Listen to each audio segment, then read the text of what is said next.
Programa Falando em Saúde. Oferecimento Centro Auditivo Cine. Ouvir em sua forma mais sublime.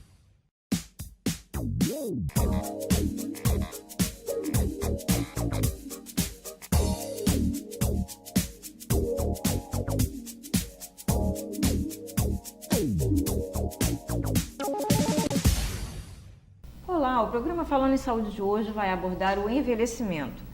Não só quando chegamos na terceira idade, mas também como chegarmos bem à melhor idade. Quem vai conversar comigo sobre o assunto é a geriatra, doutora Renata Leal. Doutora, obrigada por ter participado do programa. Obrigada a você pelo convite. Seja bem-vinda. E eu gostaria que a senhora falasse um pouquinho para a gente sobre a geriatria. A geriatria ela é uma especialidade médica que o foco é a saúde do idoso.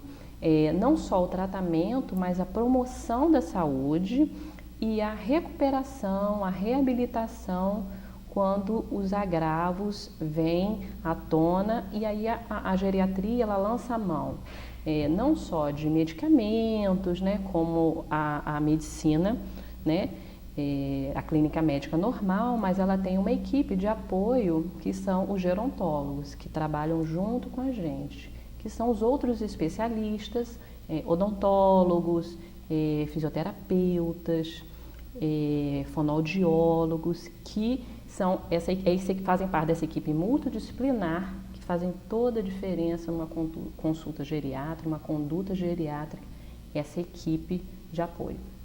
Mas poderíamos definir que o geriatra que dá essa diretriz?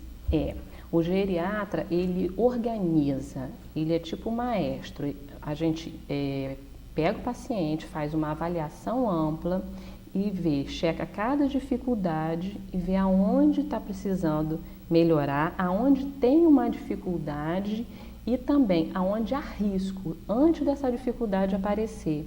Por exemplo, tem idosos que a gente identifica risco de queda. Às vezes nunca caiu, mas no simples jeito de levantar no consultório, o apoiar das mãos, quando a pessoa já levanta precisando do apoio das mãos, a gente identifica que ela está precisando de uma força extra, está faltando força na perna. Se você precisa apoiar nas mãos. Para levantar é que a sua perna ela está faltando força muscular. E isso é fator de risco para queda no idoso. E a queda no idoso, Márcia, ela é um divisor de águas, muitas das vezes na vida de um idoso que vinha autônomo, independente, e aí ele cai e ele vai perder a dependência, pode perder total ou parcialmente, pode ser uma coisa temporária. Hoje em dia, com o aparato da medicina, ortopedia, fisioterapia atuando, então as fraturas elas têm se consolidado, o idoso tem muitas das vezes voltado a andar, mas a gente sabe que ainda é uma coisa muito complexa, um idoso cair, sofrer uma fratura. Agora, a senhora está falando da questão da autonomia e da independência. A senhora poderia explicar isso para a gente? A autonomia é a independência da mente. É você ter consciência do que você que a gente chama de insight. O que você o que você precisa, onde você está, em que ambiente você está inserido, quais são os riscos daquele ambiente, quais são as necessidades do seu corpo, da sua mente, da sua família. Então, é você se autogerir. É como se fosse uma independência, mas da mente. É o que a gente chama de autonomia. A independência em si é o corpo. A gente está falando em relação ao corpo, que é relacionado às atividades básicas de vida diária. Que a gente trabalha muito com escala. Na geriatria, a gente trabalha com tabelas. E aí a gente tem as tabelas de funcionalidade. Tem a tabela de atividades básicas, atividades instrumentais. Então, dependendo do idoso que te chega, a gente vai classificando. Quando o idoso tem uma independência grande, autônomo, vem sozinho, a gente já entende que as atividades básicas são cumpridas. Como tomar banho sozinho, se vestir, fazer a higiene íntima, se locomover, você conseguir sair de um lugar, levantar-se e sentar em outro lugar, você ter a sua continência urinária. Então, isso são coisas básicas da vida diária. E tem as instrumentais. Então, a gente classifica, faz na tabela as básicas e as instrumentais. A gente vai ver aonde está tendo dificuldade e qual profissional precisa intervir para melhorar uma situação que esteja ocorrendo ou para evitar uma situação que possa ocorrer ou para recuperar total ou parcialmente algo que já ocorreu. Quer dizer, então, como a senhora falou, são profissionais multidisciplinares. Multidisciplinares. Por exemplo, uma pessoa que tem uma sequela de um AVC, né? Cada AVC é único. Então, não existe aquele, não, mas ele foi um AVC no mesmo campo cerebral, na mesma estrutura, mas em você vai ser de uma forma, em mim será de outra. Então, você identifica quais são as necessidades, onde existe falha, às vezes as falhas nem são tão perceptíveis para a família, e só você fazendo uma busca ativa daquelas coisas é que você identifica determinadas situações e encaminha. E aí o profissional, o fisioterapeuta, pode ter que entrar um fonoaudiólogo, que às vezes a dificuldade é na deglutição, e isso é um risco enorme para a pessoa broncoaspirar. Então, a gente perde muita gente, infelizmente, por broncoaspiração, por dificuldade de deglutição, e o fonoaudiólogo ajuda demais. E aí existe a gerontologia, né, que é uma especialidade que abrange essas outras especialidades. Eles vão focar na saúde do idoso, né? Então, a gente tenta lançar mão desses profissionais que já têm esse foco. E é muito abrangente, tem advogados que fazem gerontologia, né? Tem pessoas que lidam com engenheiros para poder fazer projetos voltados para diminuir riscos, como projetar calçadas, para acessibilidade, né? Quando a gente pensa em acessibilidade, sempre vem na nossa cabeça cadeirante, pessoas com deficiência, né? Mas o idoso, ele precisa de uma acessibilidade. E, na verdade, Márcia, todos nós, né? Se a sociedade se organizar para que seja diminuído riscos, vai diminuir risco para o idoso, né? Vai dar acessibilidade para o deficiente, mas para a gente também, né? Que uma calçada irregular pode causar problemas para todos nós. Maior risco para o idoso, porque ele tem uma fragilidade maior na musculatura, então um desequilíbrio ocasional por uma calçada irregular, o jovem tem muito mais facilidade de dar balançada no corpo e ele segura. Agora, o problema é o quê? No idoso vem o desequilíbrio, não tem a força da perna e ele cai, e aí pode ser um divisor de águas na vida. Quer dizer, tudo poderia ser bem planejado. Planejado. Então, é uma sociedade que tem que ter essa visão, né? É o gestor, é o executivo, é o legislativo. Então, tem que ter em várias esferas. O geriatra vê a parte médica, né? Mas tem que ter esses profissionais todos voltados para essa saúde do idoso, né?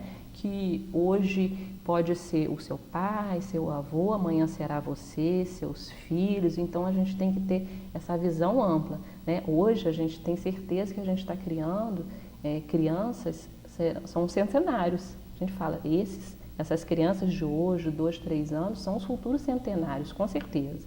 Então, a gente tem que organizar a sociedade para que essas crianças, que serão futuros centenários, né, convivam uma sociedade benéfica para o idoso, saudável para o idoso, que abrace e acolha as suas necessidades, que são amplas. Até porque o Brasil já foi considerado um país jovem, né, doutora Renata? Hoje é um país idoso, né? Isso não é só o Brasil, né? É uma tendência mundial a essa que a gente chama de verticalização das famílias. Antigamente, as famílias elas eram horizontais, pai, mãe, muitos filhos, muitos primos, então ficava uma horizontalidade, né? E hoje ficou vertical, porque você tem bisneto, bisavô, neto, tudo às vezes no mesmo domicílio, às vezes o bisavô convivendo e participando do dia a dia de bisneto, coisa que antigamente era uma coisa inimaginável, né? Agora, existe uma idade ideal para procurar um geriatra ou... Não, existe assim, necessidade. Algumas pessoas procuram porque viram uma necessidade, algum problema de saúde, que a gente identifica, planeja o tratamento medicamentoso e não medicamentoso. O geriatra trabalha sempre assim. Existe tratamento medicamentoso? Sim, mas existe o não medicamentoso. E a gente gosta sempre muito de enxugar a receita, porque a interação medicamentosa para os idosos é muito maior. Então, o cuidado que a gente tem que ter em administrar remédio com idosos é redobrado, porque a chance de efeito adverso é muito maior. Então, a gente trabalha sempre junto. Tem o medicamentoso, mas tem o não medicamentoso e às vezes que a gente vê o benefício maior vem justo dessas outras medidas. Agora, doutora Renata, é importante falar também da segurança do idoso em casa, né? Em casa, sim. Tem a Casa Segura, né? Existe até o projeto A Casa Segura. Você entrar na internet, tem como ver, tem até como passear dentro dessa casa. E aí dá várias dicas, como os apoios no banheiro, perto de vaso sanitário, são as alças, né? Perto da pia, lugares onde tem risco de ficar molhado, né? Banheiro e cozinha são os lugares onde tem mais queda. E o idoso cai mais dentro de casa mesmo, né? Cai na rua, geralmente em peridomicílio, tem as quedas com maior frequência, mas a maioria dentro de casa. Tem tapetes antiderrapantes, aí a gente orienta, né? A gente faz essa risca. Isso é o diferencial da consulta geriátrica. A gente pergunta como é que é o seu banheiro e como é que você faz. Por isso que a consulta ela é uma consulta ampla, para a gente tentar identificar riscos, né?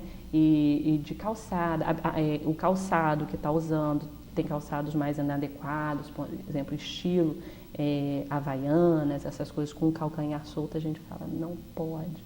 O idoso não deve usar calçado com calcanhar solto, porque num desequilíbrio, numa instabilidade do solo, o pé vai para um lado, o calçado para o outro e não favorece que ele retome o equilíbrio do corpo, né, a postura, e aí favorece a queda. Então, assim, são esse tipo de orientações. A gente tenta identificar quais são os riscos. E também risco relacionado à estrutura física, né, mas riscos também emocionais. Riscos de amanhã ou depois vir sofrer a perda de memória. A gente identifica o círculo familiar, faz parte também da consulta, qual é o seu círculo social de famílias, às vezes não tem família, às vezes o círculo social é mais de amigos, e aí a gente tenta classificar se é um idoso vulnerável à solidão, depressão, porque a depressão acende uma luz vermelha no idoso, para entrar distúrbios de memória, Alzheimer, essas coisas. A depressão precisa ser levada a sério, tratada e bem tratada, porque num momento de depressão, se a gente pudesse tirar um naco do cérebro, ninguém vai fazer isso, mas em estudo já foi feito, tem células inflamatórias, fica banhado em inflamação. Então, esse adoecimento da mente, a tristeza, essa vulnerabilidade que o idoso tem, ele é peculiar, tem mesmo, porque existe perdas, né? Perda de status social, a aposentadoria, para muitos é um marco enorme, às vezes perde um parceiro, a viuvez também pode ser um marco enorme, amigos, né? Às vezes são idosos divorciados também, a vida social sofre um encolhimento muito grande e existe um isolamento, e isso a gente identifica risco. Isso a gente vai conversar daqui a pouquinho no próximo bloco. Não sai daí não, que eu vou e volto rapidinho para o intervalo comercial. Mas antes fica com a dica de saúde do Dr. Charbel Cury. Alô, Márcia, alô todos que nos assistem, falando de saúde. Hoje nós vamos falar sobre meningites. Meningites, em primeiro lugar, trata-se de uma inflamação na região das meninges, que são as membranas que revestem a cabeça. As meningites, elas têm milhares de causas, mas nós podemos destacar três principais: as meningites causadas por vírus, por bactérias e por fungos. As meningites por fungos, elas são muito associadas a baixa imunidade, pessoas portadoras de HIV, portadoras de algum transtorno imunodepressivo. As meningites por vírus, elas acontecem durante todo o ano, né? São relacionadas às viroses, infecções virais, que podem cursar com meningite. Até mesmo a dengue pode causar sintomas de meningite. E as mais preocupantes do ponto de vista de saúde pública e sobre as quais a gente tem intervenções que a gente faz, seja por medicação ou por vacinação, que são as meningites bacterianas. E nelas nós destacamos 3 grandes causas: as meningites pneumocócicas, as meningites meningocócicas e as meningites por hemófilo. Dessas 3, nós podemos destacar hemófilo e meningococo, que são as chamadas meningites contagiosas. São essas que nós temos que intervir quando aparecem casos como esse na nossa comunidade. Então, em primeiro lugar, antes da gente falar especificamente dessas 3 causas, lembrar como que se desenha um quadro de meningite, como que aparece, como que a gente pode suspeitar de meningite. De uma forma clássica, meningite ela aparece através de um quadro de febre, de dor de cabeça, de vômitos, quando o queixo não encosta na nuca, principalmente nas crianças grandes e adultos, né? Lembrar que os lactentes, bebês que mamam peito, a meningite ela não se manifesta por rigidez de nuca, e sim através de uma moleira endurecida, aumentada, né? Que é a fontanela, bebês que estão vomitando sem parar, que não estão mamando no peito. Então essa dica ela vai especificamente para que a gente possa reconhecer um quadro de meningite, que também pode vir acompanhado de manchas pela pele, manchas escuras, empretecidas, que aparecem rapidamente, né? E aí, na presença de um sintoma como esse, procurar imediatamente o serviço de emergência. E para que a gente possa evitar a meningite, a gente lembra sempre das grandes sugestões, que são alimentação adequada, né? Um ambiente de moradia com ar, com sol, né, na casa, aerado, né, arejado, né, e mais importante, colocar o cartão de vacina em dia. Fazendo essas 3 coisas e reconhecendo precocemente o caso de meningite, nós podemos salvar muitas vidas, e por isso que nós contamos com você que nos assiste.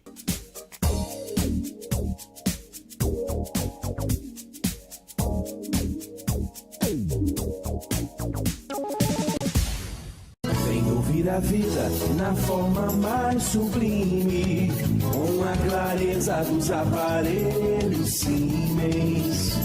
Se você precisa de um aparelho auditivo para melhorar a sua qualidade de vida, procure o Centro Auditivo Cine, Rua 13 de Maio, número 286, Loja 12, Edifício Medical Center, Térreo, Centro, Campos dos Goitacazes. Telefone 22 2733 0328. E-mail eleonardo@casine.com.br. Siemens é audição com qualidade.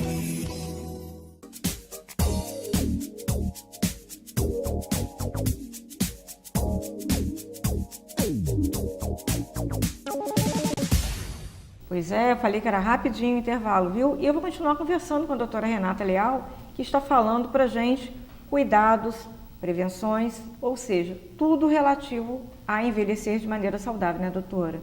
Nós estávamos conversando sobre a depressão, né, antes do break comercial. Isso. A gente estava falando que a depressão acende uma lanterna vermelha e te bota numa vulnerabilidade de demência, né? Perdas cognitivas reais. Então, esse daí também é um outro ponto importantíssimo da consulta geriátrica, a gente ver como é que está a cognição, né? E quando a gente pensa em cognição, as pessoas geralmente pensam só em memória, mas não é só isso, né? A cognição ela abrange a memória, abrange a linguagem, a capacidade de você realizar atos do cotidiano. A demência, quando você tem declínio dessa cognição e que te impõe disfunção, você chama que está havendo uma demência, né? Então, a perda de memória é demência? Não. Perda de memória, ela tem que ser bem avaliada. Só será chamada demência quando houver disfunção, quando a pessoa tiver dificuldade em cumprir tarefas do dia a dia.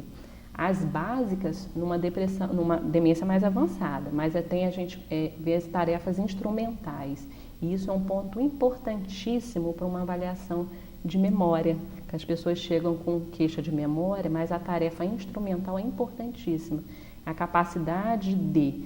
Aí você tem que ver, Márcia, assim, com qual idoso você está lidando, né? Como é que é esse dia a dia, qual escolaridade, profissão, o que ele já estava acostumado a fazer. Eu falo sempre assim, a gente tem que ver o que ele fazia antes e o que ele faz agora. Não consegue mais fazer, isso é um alerta. Atendia o telefone, passava bem os recados, agora se confunde. Isso é um alerta enorme, entendeu? Então você tem que ver o que o idoso estava acostumado a fazer.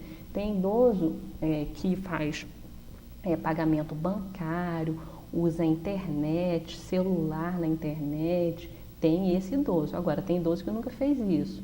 Então, a minha tabela de instrumental vai ter que ser adaptada àquele idoso. A realidade dele. Né? Tem o idoso que trabalhou na lavoura e tem o idoso que foi um alto executivo de uma empresa. Então, a minha tabela vai ter que ser adaptada para a realidade daquele, mas sempre focando no quê? O que fazia, o que tinha habilidade para fazer e o que não, qual dificuldade que surgiu. Isso eu conseguia fazer antes e agora eu tenho uma determinada dificuldade. Aí isso vai ser pontual para mim. Então, a queixa de memória é importante. Mais importante ainda, se ela vier confirmada por um familiar ou amigo, alguém próximo, que concorde. Fala, realmente, ele tem queixa de memória.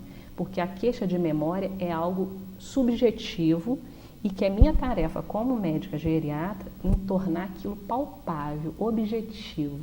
A sua queixa de memória tem que virar números para mim. Então, eu lanço mão de tabelas, de perguntas, questionário às vezes com um informante, para eu entender realmente o que se passa dentro daquele ser humano, naquela casa, quais são as dificuldades que estão existindo. E às vezes nem a pessoa sabe explicar. E aí a gente vai conversando e a pessoa realmente aquilo eu não tenho feito mais. Por que você não tem feito? Porque agora eu fico constrangido, porque pode causar determinada situação. Entendeu? Então isso chama atenção. É todo um contexto. Né? É tudo um contexto. A gente tem que sempre contextualizar quem é aquele idoso que está na sua frente. E assim, as queixas, o Alzheimer é a demência mais frequente, né? E é a memória, né? A primeira coisa do Alzheimer é a memória. Então, quando eu falo em perda de memória, a queixa geralmente é o quê? Não consegue assimilar conteúdo novo. Então, tudo que é novo. Você deu uma informação, aquela informação será perdida. O que ficou para trás, memórias mais bem absorvidas e consolidadas, elas acabam perdendo com o tempo, mas isso vai ser no futuro. É importante a gente falar assim, o que chama atenção. No primeiro momento são coisas recentes, é um esquecimento de um recado, o plano de saúde atrasou, esqueceu de pagar. É lógico que a gente tem que ver a personalidade. Tem gente que tem personalidade mais distraída. Tem gente jovem, já esqueci de pagar a luz algumas vezes. Isso pode acontecer. Então, a gente tem que ver com quem a gente está lidando. Se for uma pessoa bem organizada, não, nunca me faltou, nunca deixei de pagar a luz, é tudo controlado, direitinho, e agora tem surgido, entendeu? Aí é que vai chamar a atenção e a gente vai ter que qualificar para eu poder lançar mão de medicamentos, se houver necessidade, dessa equipe multiprofissional, que existe reabilitação cognitiva, existe neuropsicólogos, são psicólogos especializados na mente, que nos ajudam a auxiliar alguns diagnósticos também de demência, eles classificam também junto com a gente e faz uma reabilitação. Né? Como você faz reabilitação de fisioterapia, se houver algum acidente, você faz uma reabilitação da mente. Agora, doutora, estabelecido o Alzheimer, Uhum. né? Como lidar com esse paciente no dia a dia? A tarefa do cuidador é uma tarefa muito difícil. Né? O estresse do cuidador é motivo de livro, de congresso sobre o estresse do cuidador. Então, assim, primeira coisa é ele estar sendo bem orientado.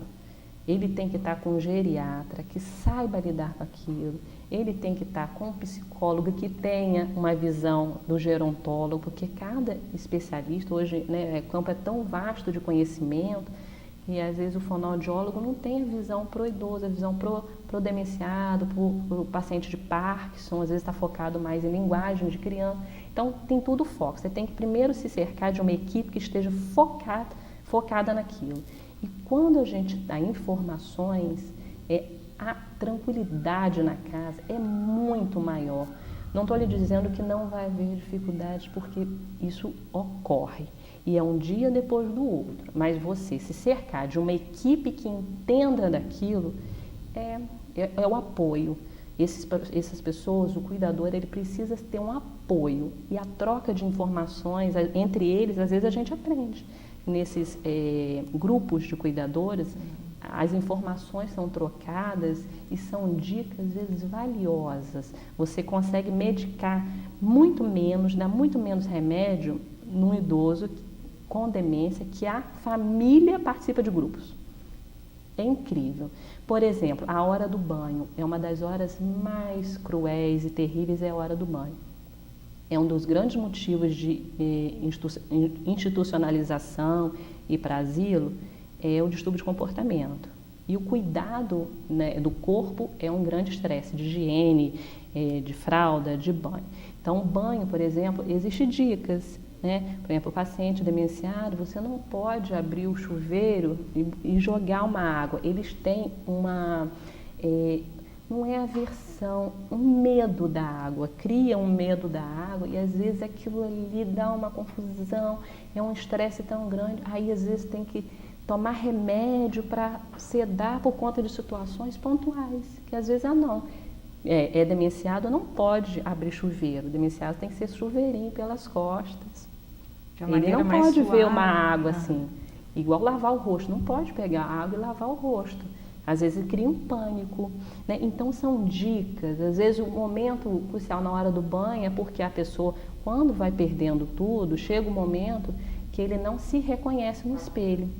Então ele acha que é um estranho, então não entra de jeito nenhum para tomar banho, porque acha que tem alguém. Mas como eu falei, a demência é uma doença ampla, ela não perde só a memória. A pessoa perde a capacidade de interpretação. Você, por exemplo, ele tem medo, ele tem fome, mas ele não sabe falar aquilo. Então, ele agita. Né? Ele está achando que tem alguém no banheiro ali com ele, mas ele não vai chegar para o familiar, olha, tem alguém no banheiro. Às vezes até pode falar, mas na maioria das vezes não. Vai agitar, vai brigar, não quer entrar no banheiro, ninguém vai saber o que é. E às vezes se resolve, né? Bota uma toalhinha no espelho. Acabou. Quer dizer, são coisas fáceis de lidar no dia a dia, né? Fácil se você tiver com profissionais atentos àquilo, senão as coisas realmente se tornam bem difíceis. Em relação à família também, a questão de paciência, né? A paciência, sim, é crucial, mas às vezes numa conversa, você chega à família tão estressada, tão cansada de situações, e às vezes numa conversa, aquilo ali você relaxa.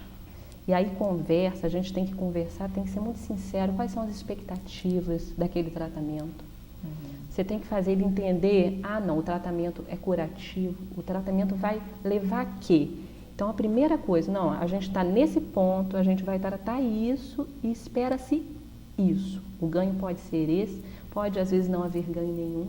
Tem paciente com demência usando os melhores medicamentos que às vezes não há ganho. Às vezes tem ganho tremendo, que a gente fica encantado e aí faz um platô, a doença estaciona, às vezes por anos e anos e anos, não tem perda nenhuma. Então essa conversa sincera com a família, das expectativas e da família se tranquilizar, que o paciente ele não faz por mal, ele não é agressivo, porque às vezes existem situações difíceis de agressividade, né, física e verbal, que a gente tem que saber contornar, que magoam a família. Então, essa conversa com esse profissional, às vezes tem que entrar psicólogo, isso tranquiliza a família e vai levando de forma leve. Né? Por exemplo, eu falo, não adianta bater de frente. Como eu falei, ele não tem mais neurônio para aprender nada. Uma criança, você educa, você fala, não faça isso, não bote a mão aí, você vai se machucar. Aos poucos ela vai entendendo e ela vai aprender. Esse idoso não tem mais a capacidade de aprender. Quando a família entende isso e você perder a capacidade de aprender, é aprender em relação a tudo. Não faça isso, não tire a sua blusa assim, não, né? Então essas informações não serão processadas. Aí a gente lança meios disso ser contornado para que acabe fazendo o que a gente precisa que seja feito, que tomar banho precisa tomar o remédio precisa tomar, mas de uma outra forma, ou agita, quero ir para casa, casa do meu pai, umas coisas assim, bota no carro, quem tem carro, dá uma voltinha, vai ali na frente, quando voltar, às vezes a situação já é outra. E aí, Márcia, assim, a percepção, a orientação da família é tão importante que às vezes a agitação simples, você já percebe, é porque não evacuou, está constipado. Às vezes é aquela agitação e você poupa tanto remédio quando a família é orientada, porque os familiares orientados, eles sabem direitinho o que eles têm que prestar atenção. Porque a fisiologia, os hábitos intestinais, fisiológicos, o idoso ele não vai saber relatar e ele não vai saber se expressar e falar, estou querendo ir no banheiro, minha barriga está inchada, eu estou com dor ou estou com fome. Então, os horários, é muito importante que siga o horário, porque ele não vai saber falar que ele está com fome, que ele está com sede. Ou seja, são pequenos detalhes que acabam fazendo toda a diferença. Mas fazem toda a diferença. Então, às vezes, são situações assim, que aí a família bem orientadinha já passa até para você. Olha, ele está agitado hoje, mas eu acho que ele está 3 dias sem evacuar. E aí a gente vai aprendendo, porque cada organismo é de um jeito, cada família é de um jeito, cada um tem uma tolerância para determinadas situações, que aí a gente tem que tentar identificar, abordar para tentar facilitar esse processo que às vezes não é mole não. Ok, doutora, obrigada pela participação, está convidada a voltar outras vezes. E você que está em casa, espero que tenha gostado do programa de hoje. Mas faz contato com a gente, olha, marciatebarcelos@gmail.com e também dá uma passadinha lá no meu blog de marciabarcelos.blogspot.com. Não se esqueça, a gente se vê.